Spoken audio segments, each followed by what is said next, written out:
Dahulu kala, di suatu desa kecil dekat lembah yang asri, tersebutlah dua bersahabat bernama Embro dan Pipo.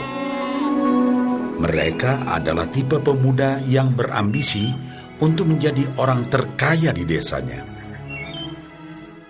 Mereka kerap membicarakan impian dan ambisi mereka itu akan kekayaan, kehidupan, dan gaya hidup yang ingin mereka miliki nantinya.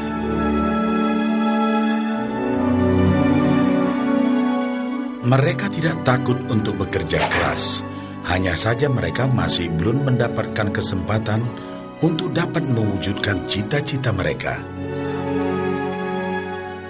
Tanpa putus asa, mereka terus mencari dan mencoba gagasan-gagasan baru untuk mendapatkan kesempatan tersebut.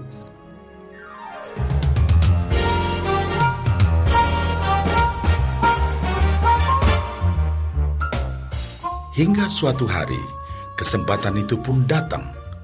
Desa mereka membutuhkan lebih banyak air. Oleh karena itu, kepala desa mempekerjakan Embro dan Pipo untuk mengambil air dari mata air di gunung untuk dibawa ke tempat penampungan di desa. Mereka akan dibayar sesuai dengan banyaknya air yang dapat mereka bawa. Maka mereka berdua pun menyambut dengan baik kesempatan ini. Embro dan Pipo pun segera melaksanakan pekerjaan tersebut dengan bersemangat. Setiap hari, sejak pagi hingga sore, mereka bergegas menuju mata air dengan membawa ember masing-masing. Mereka bekerja keras untuk membawa air sebanyak mungkin ke tempat penampungan air di desa.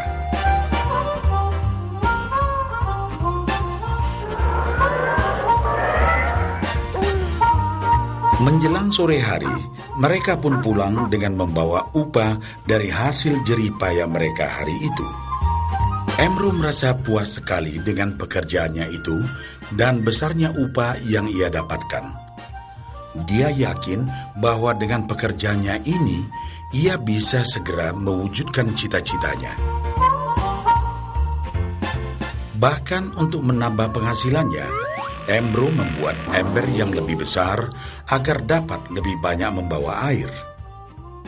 Embro yakin dengan penghasilannya sebesar itu, tak lama lagi ia bisa segera membeli sapi dan memiliki gubuk baru yang ia idam-idamkan.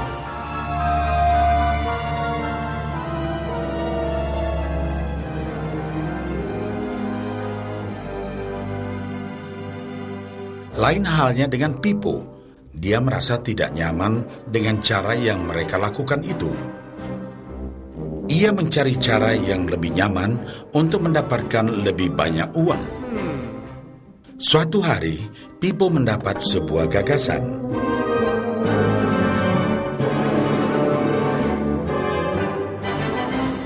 Ia berniat membangun sebuah saluran pipa yang akan mengalirkan air dari mata air langsung ke tempat penampungan air di desa.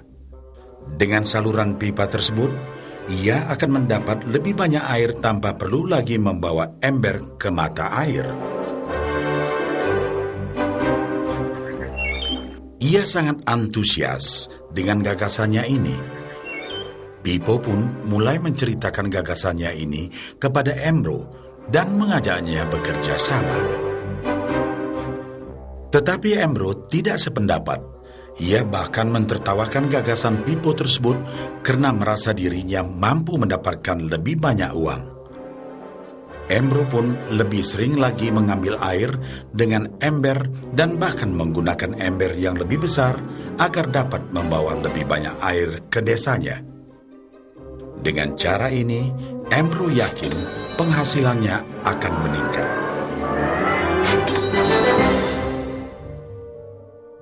Pipo akhirnya memutuskan untuk mewujudkan sendiri gagasannya itu. Dia mengerti bahwa tidaklah mudah untuk membangun dan menyelesaikan saluran pipa tersebut. Dibutuhkan beberapa tahun untuk bisa menyelesaikan dan menikmati hasilnya. Namun tekadnya telah bulat. Ia pun tetap bekerja mengangkat air dengan ember setiap hari seperti biasa. Tetapi di akhir minggu dan setiap ada waktu luang, Pipo bekerja keras menggali tanah yang banyak berbatu untuk membangun saluran pipanya. Pada bulan-bulan pertama, hasilnya hampir tidak kelihatan. Orang-orang desa mulai banyak mentertawakan dan mencemooh Pipo. Mereka menjulukinya Pipo si manusia saluran pipa.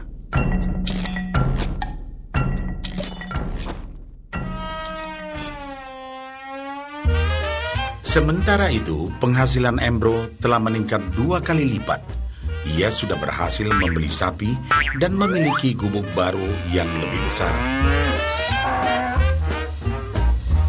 Gaya hidupnya pun sudah mulai berubah.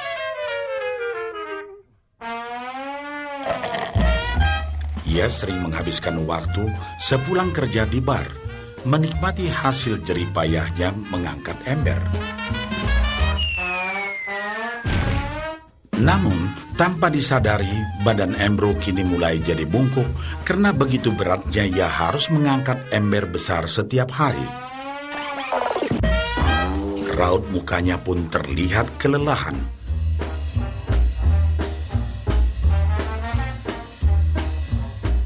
Semakin hari, semakin sedikit air yang dapat dibawanya karena tenaganya berkurang seiring bertambahnya usia.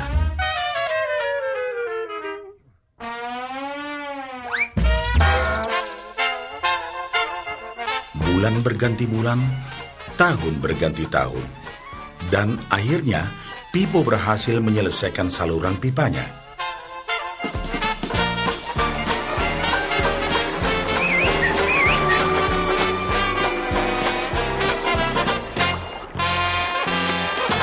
Kini, tanpa perlu bersusah payah mengangkat ember, Pipo akan mendapat lebih banyak uang berkat air yang terus mengalir memenuhi tong-tong air di tempat penampungan.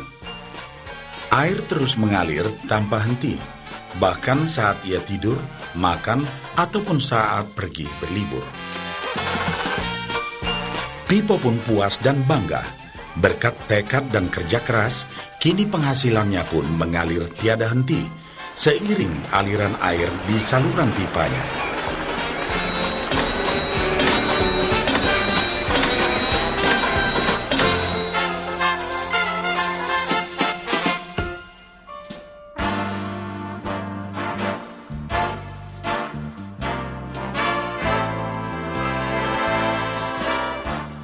Setelah melihat cerita Embro dan Pipo, kita sadari bahwa cerita mereka menggambarkan kehidupan kita.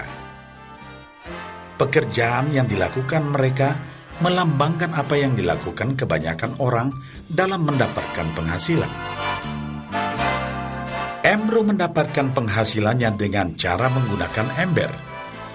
Ia harus pulang pergi mengisi embernya dari mata air ke desa untuk ditukarkan dengan uang.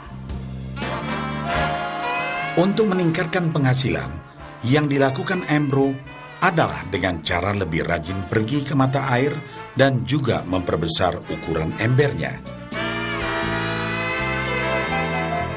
Dalam kehidupan yang nyata, sangatlah normal kalau kita ingin meningkatkan penghasilan, kita harus bekerja lebih keras. Misalnya, dengan bekerja lembur atau mungkin mendapatkan pekerjaan tambahan. Kita juga dapat memperbesar ember kita, yaitu dengan menerima posisi pekerjaan yang lebih tinggi. Sebagian besar dari kita menukarkan waktu kita untuk mendapatkan uang. Seperti juga Embro, kita pun memiliki waktu yang terbatas untuk dibarterkan menjadi uang. Dan kita tahu, setiap orang hanya memiliki 24 jam per hari, dan tidaklah mungkin kalau kita membarterkan seluruh waktu kita untuk bekerja. Dan yang lebih sulit lagi, yaitu jika kita tak mampu lagi membarter waktu kita, karena alasan usia, kesehatan, ataupun alasan lainnya sehingga penghasilan kita terhenti sama sekali. Tetapi coba perhatikan apa yang dilakukan Pipo. Secara bijaksana, Pipo tidak membarterkan seluruh waktunya hanya untuk mendapatkan penghasilan yang terbatas. Tetapi dia menggunakan sebagian waktu yang dimilikinya untuk membangun saluran pipa, karena dia tahu bahwa saluran pipa ini akan mendatangkan penghasilan yang berkesinambungan tanpa dia harus membarterkan seluruh waktunya.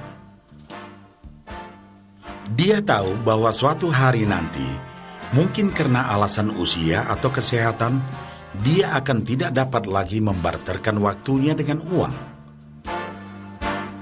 Sedangkan bila ia mampu mewujudkan gagasan saluran pipanya itu, dia hanya perlu bekerja keras sekali saja untuk membangun saluran pipa. Setelah saluran pipa selesai, maka penghasilan akan terus mengalir bagi Pipo. Pipo telah menunjukkan kepada kita bahwa untuk mendapatkan penghasilan, kita tidak selalu harus dengan cara barter waktu dengan uang. Ada cara lain yang lebih baik. Bagaimana dengan Anda?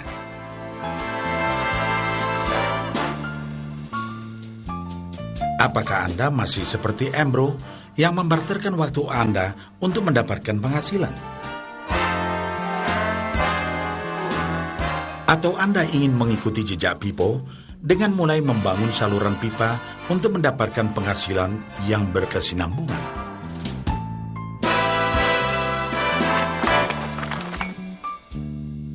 Jika Anda tertarik dengan gagasan saluran pipa, hubungi orang yang meminjamkan VCD ini agar Anda dapat segera mulai membangun saluran pipa penghasilan Anda saat ini juga.